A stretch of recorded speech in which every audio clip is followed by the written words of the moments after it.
Hello and welcome to From the Front Lines. The city of Delhi, the capital city of Delhi, has been seeing record COVID cases. It has seen about 7,830 cases. These are record numbers for several days now, and this obviously is a new trend or a new wave.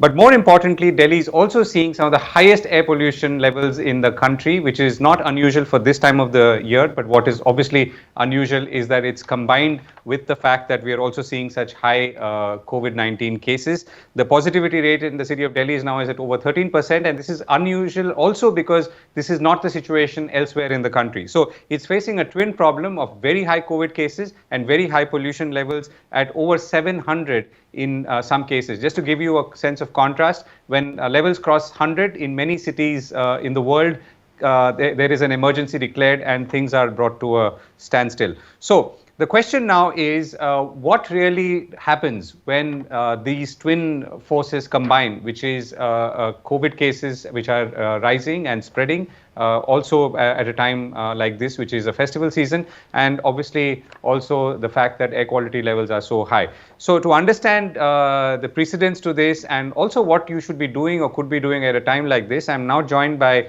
Dr. Arvind Kumar, Chairman of the Center for Chest Surgery and Director, Institute of Robotic Surgery at Sir Gangaram Hospital in New Delhi. Dr. Kumar is also the founder of the Lung Care Foundation. Dr. Kumar, thank you very much for joining me today. So first question, you've spotted this trend many months ago, and you, in our earlier conversation, you correlated the higher deaths in parts of Italy with pollution. So tell us what it was like then and what we are seeing today in Delhi and maybe potentially in other parts of the country where pollution levels are rising, and what is common between these two aspects? Mr. Atharaj, first of all, thank you very much for having me on this show. What I had mentioned a couple of months back to you is actually now being seen very much happening in the city of Delhi. At that time, I had quoted a study which had come from Italy, which had looked at the incidence of COVID cases across Italy, from North Italy to South Italy, and correlated it with the PM 2.5 levels across Italy. And they found that when they plotted a heat map of COVID cases and PM 2.5, they found the two maps to be replica of each other, which means areas with higher concentrations of 2.5 reported a much higher per lakh population incidence of COVID cases. Now, this was one of the first reports which directly linked increased incidence of COVID cases to air pollution. A couple of months later came another report from Harvard which looked at the mortality. Now, this Italy report was about the incidence. Harvard analyzed the mortality correlating to PM 2.5, and they reported that if there is a 1 microgram rise in chronic PM 2.5 exposure, they noted a 8% increase in mortality, and this was pooled data from over 300 counties across US. Now, these two were very clear, convincing evidences that COVID is increasing in incidence and causing more mortality in communities which are affected by pollution. And now what we are seeing in Delhi for last 2 weeks has actually proved and confirmed that till few weeks back we were having a decline in the number of cases across the country and also in Delhi. But as soon as there was a spike in pollution cases in Delhi, that decline converted into a steep incline, and today we have amongst the highest cases per day being reported ever in city of Delhi. This is directly an effect of air pollution. Right. Now, tell us why this happens, Dr. Kumar. So, we know why pollution rises, but why do COVID cases specifically rise, assuming all other factors are constant at a time like this? So, there are many theories which are available. One is that this virus particle actually piggybacks on the PM 2.5. It gets adsorbed on the surface of the PM 2.5, and when we inhale these large number of particles adsorbed on their surface, this virus particle also goes deep down into the chest, thereby increasing the total dose delivered there and total duration for which the virus stayed there. That's number one. But that's not the only cause. We know that pollution badly affects the lungs. It causes inflammation of the lining of the windpipe as well as the lungs, which reduces their immunity and increases their vulnerability to the infections. So when you have an inflamed, injured lung and you have a certain dose of virus entering into the lung, that injured, inflamed lung will be more prone to get infected than a healthy lung. A common sense. So this is what explains the higher incidence. Plus, these people may otherwise also have low immunity because of various other toxins which go in the pollution. So overall, you have low body immunity, you have low lung immunity, and then on top of that, when you have the same dose of virus going, I think it proves to be the crucial dose which converts into clinical infection. Second part is that we know that, sorry. No, go ahead. Yeah. So this was about the high incidence. Now, why do we have higher mortality? It has been proved that people who have higher incidence of heart disease, hypertension, lung problems, low immunity, and all other problems, they have a higher mortality when they get COVID. This is a link which has been established across the world in every country. And these exactly are the diseases or problems which are caused by pollution. So when you have a pollution affected community, they would have lungs affected, they would have higher incidence of hypertension, heart disease, brain attack. All these problems which increase the mortality are present in pollution afflicted community. So you have these people being more prone to get the disease and more prone to death if they get the disease. And this is the direct effect of pollution. Right, and this also, does this also mean that people therefore are not taking sufficient care? So for instance, let's say people were to continue to wear good quality masks or like N95 masks, which we originally was meant for pollution, we started using it for COVID. Now I'm assuming it's works against both. But is that not a sufficient guard or barrier?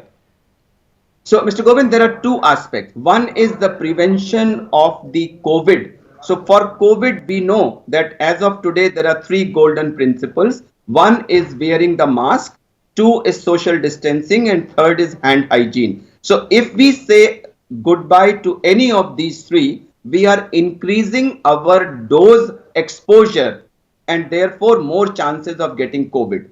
That's one aspect which is direct COVID. But then on top of that, if I'm also affected by the effects of pollution, and also do a leniency in the precautions for COVID, then my chances of getting COVID are increased that many times. So therefore, wearing mask will prevent us from getting corona by corona method also, and will also have protection against pollution. Therefore, it becomes mandatory for all of us to wear mask, do social distancing, and do whole hand hygiene, and along with that, also do everything possible to reduce the level of air pollution. Right, and I'll come back to COVID in a second, but tell us about what these levels of air pollution, which is an AQI of 400, which is moderate to severe, is or tending towards severe, does to the body, and what are the other problems that it causes typically before we come to the weakness caused by COVID?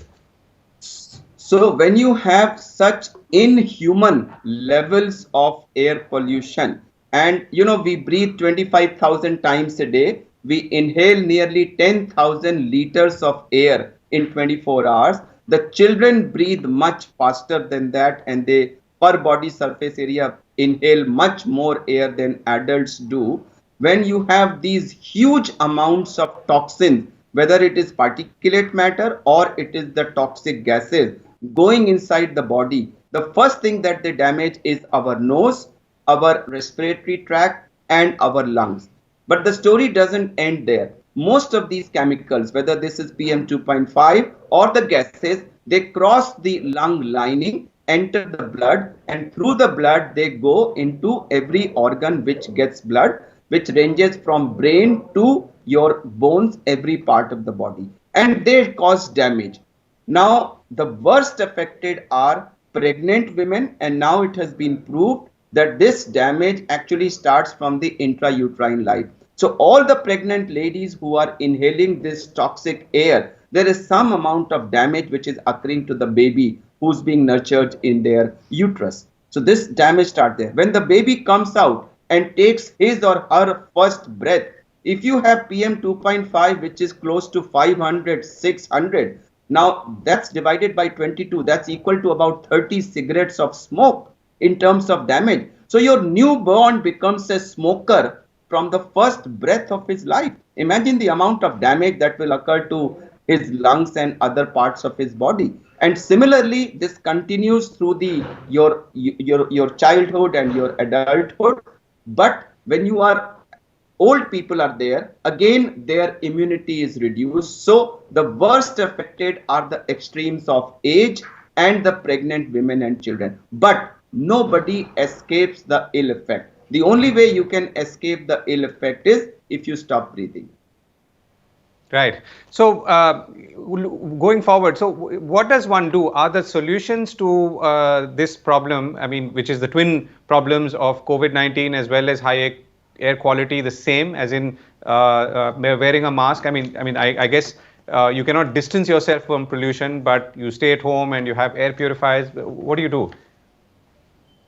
So for the time being, what are the immediate measures? The immediate measures is we must continue to practice the 3 golden principles for COVID prevention, which is never ever go out of your house without a mask. Always practice social distancing, and I give a very simple rule that please presume everybody to be COVID positive. Everybody is COVID positive. Keep 1.5 to 2 meters distance from everybody and insist on everyone around you wearing a mask. If the other persons are wearing masks, especially if it's a N95 and you are also wearing a good quality mask, then the chances of transmission, and you maintain 1.5 to 2 meters distance, even if one of them is positive, the chances of transmission are drastically reduced. And presume every surface, every article you touch to be positive, and practice hand hygiene. So these are the 3 golden principles for COVID precaution, which need to be continued to be practiced during pollution also. That's part 1. Now part 2 is coming to the pollution. Well, whatever is the preventable part of this pollution, so whatever little contribution is coming from our streets, from our garbage burning, from other sources which we all citizens can control by our little actions, we must do so immediately. The 95 mask or any other mask that we are wearing will give whatever little protection it can for pollution. But mind you, the gases cannot be stopped by any mask. So they will anyway go.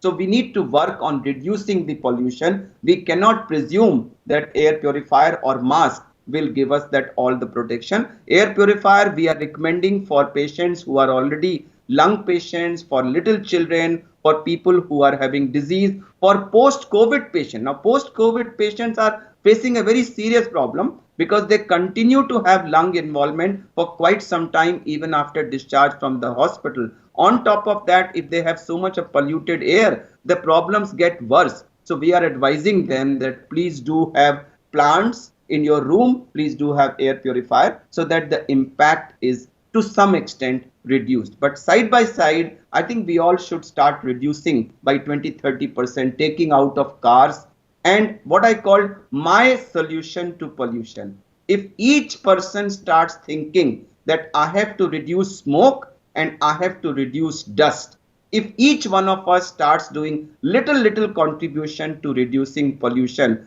collectively, I think we would have made substantial improvement in levels of pollution.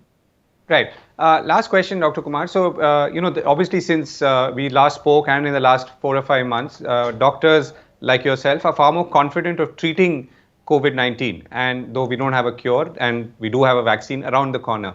What's your sense? I mean, do you feel that those who do contract it, how should they go about, receiving treatment? Do they need to be in any different way alert from before?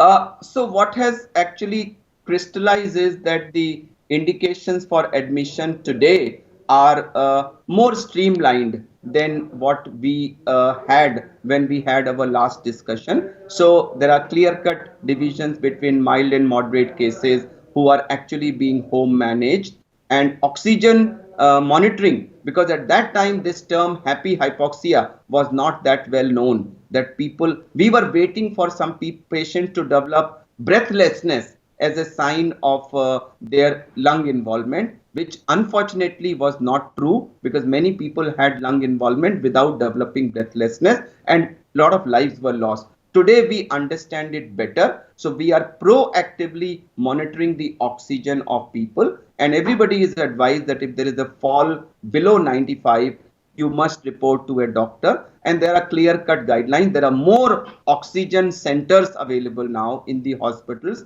where we can go, and a large number of these patients can be managed with only oxygen, and a good number of these people are now improving with oxygen therapy. Very small number actually needs a BiPAP or a ventilator therapy, which also is available in a more organized manner today than it was when we had our last discussion. Right. One more last question, Dr. Kumar. So we are still in November. Do you see a long winter for yourself ahead?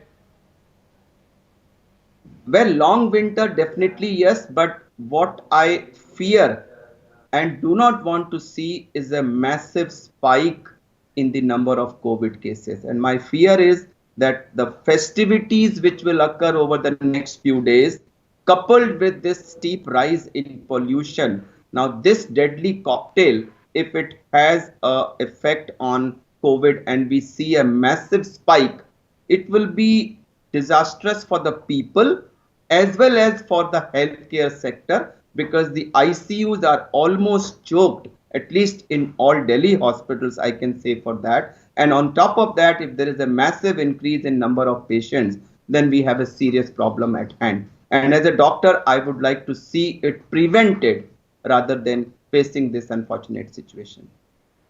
Right. Dr. Kumar, thank you very much for speaking to us once again. And I do wish you and your team all the very best in fighting this dreaded disease. Thank you so much. Thank you.